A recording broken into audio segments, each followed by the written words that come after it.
What is co-regulation and self-regulation, and why are these concepts so important for children, parents, and just people in general? Hi, I'm Dr. Ann-Louise Lockhart, and I'm a pediatric psychologist, a parent coach, and I'm the president and owner of a New Day Pediatric Psychology in San Antonio, Texas. So co-regulation is a concept that you may or may not have heard about, but it's something that's pretty important. Why?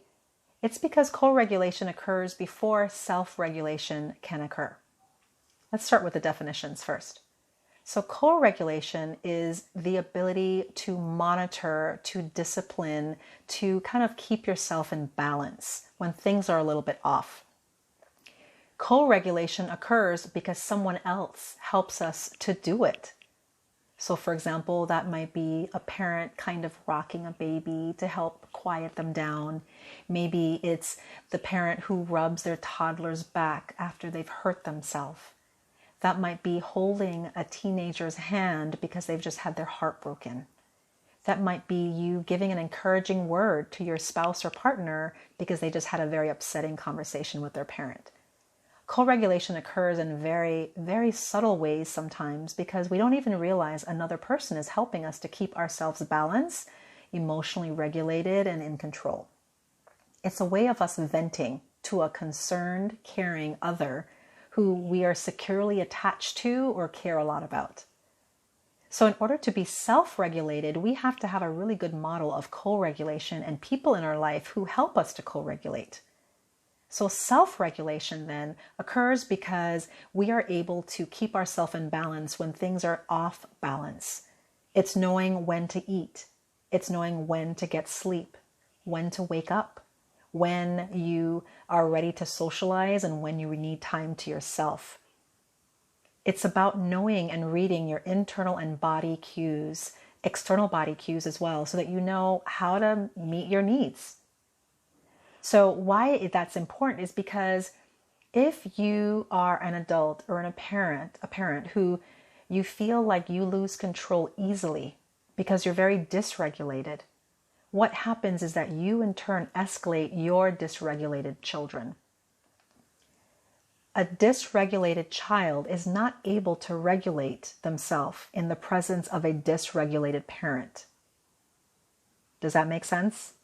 So a child who is all over the place, screaming, having a meltdown, upset, anxious, angry, and then they have a parent come in and scream at them and threaten them and yell at them, and those are two dysregulated individuals. They're not going to help each other out. Yelling does not help to regulate a dysregulated child. Neither does threatening. So then what helps? If a child learns that the only way to listen and the only way to feel heard is when another adult loses it and they are dysregulated and screaming, then what you're doing is you're basically training your kid to only listen to you when you've lost it. That they've learned to only listen to you when you are screaming and you are so out of control and upset.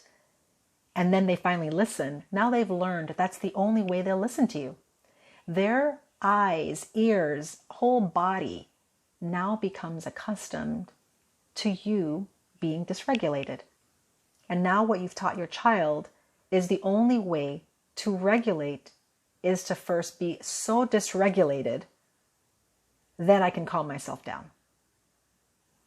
It becomes a very confusing process, as you can see. And then we're teaching our kids the wrong thing.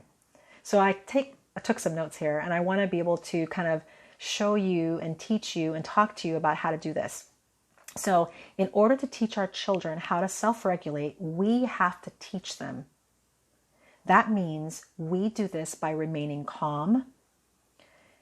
Take a breath. Talk to yourself and say, is my reaction that I'm about to have, is this the most productive way of responding to my child? Is this their issue or is this my issue? Are my needs being met? Am I feeling out of control? Am I feeling irritated by this behavior? Do I feel like I haven't had a break? Those are all important questions to ask. However, it does not justify you reacting to your child in a dysregulated manner because you haven't been regulated.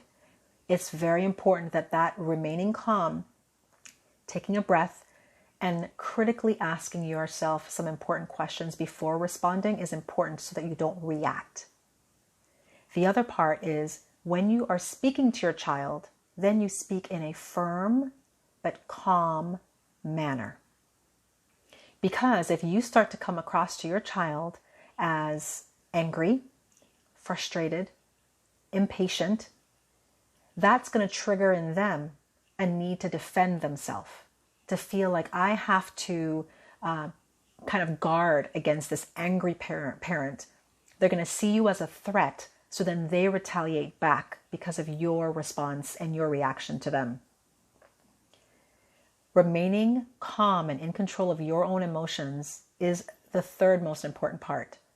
So remaining calm, speaking in a firm and direct voice, and then remaining in control and of your emotions and words are going to be super important during this time. So that way you're not saying words that you later regret and that you want to take back. And this is all important because when our emotions get triggered, when we feel out of control, our logic center shuts down, which means we don't think clearly, we don't make healthy and appropriate decisions, and we kind of feel like we've lost our minds in a sense. Our emotion and logic are pretty much processed in the same general part of our brain. So when our emotions get triggered in a major way, we don't think straight. We go into fight, flight, or freeze response, and we don't respond to situations appropriately. That is why it's so important as a parent that you respond in a calm way, because you cannot engage a child who is emotionally dysregulated by you being emotionally dysregulated.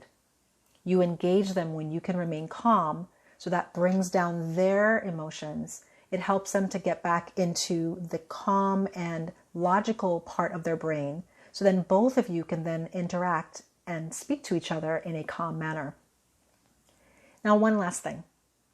During this time of significant isolation and social distancing, we have a need to engage and be a part of a community. Even if you're very introverted, you like being by yourself, we all need to feel connected. Families are going to connect in one way or the other. And sometimes the way a child connects is through behavior that looks like negative behavior. We all have a desire to connect. So if you connect in a way that's negative, it's still a connection. So instead, teach them differently on how to connect by you modeling the appropriate way to regulate yourself and connect in a way that's healthy, appropriate, and secure. Thank you so much for watching. I hope you all are doing the best. You know that you're doing the best that you can. This is a very hard time. I'm with you. We're here to support you. Please reach out. Let us know how we can help you. Stay safe. Stay home. I'm Dr. Ann-Louise Lockhart.